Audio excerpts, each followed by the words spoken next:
షేర్లింగంపల్లిలో అభివృద్ధి ధ్యేయంగా నేను బీఆర్ఎస్ పార్టీ నుంచి కాంగ్రెస్ పార్టీలో పోయినా అని చెప్పి ఎమ్మెల్యే ఈరోజు ప్రతి ఒక్క డివిజన్లో ఇట్లాంటి హాలతే ఉంది.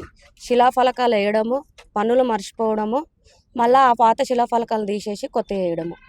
ఇక్కడ ఫర్ ఎగ్జాంపుల్ ఈరోజు కార్తీక్ ఆధ్వర్యంలో మాదాపూర్ డివిజన్లో ఈ యొక్క మైనారిటీ ఫంక్షన్ హాల్ గురించి మీకు కొన్ని విషయాలు చెప్పాలి. 2018లో మైనారిటీలు అందరూ నాకు ఓటేసి గెలిపించండి, మీ అందరికీ కూడా మీకు శ్మశాన వాటిక మైనారిటీ ఫంక్షన్ హాల్ కట్టిస్తా అని చెప్పేసి ఆ రోజు హామీ ఇచ్చిండు. 5 సంవత్సరాల వరకు చేయలే.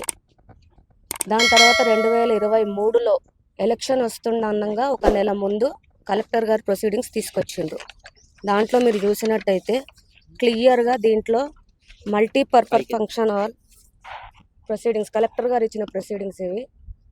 మల్టీపర్పస్ ఫంక్షన్ హాల్ అన్ని కులాలకి, మతాలకి, వర్గాలకి ఇచ్చిన ప్రొసీడింగ్స్ ఇవి. 2000 గజాలలో మల్టీపర్పస్ ఫంక్షన్ హాల్.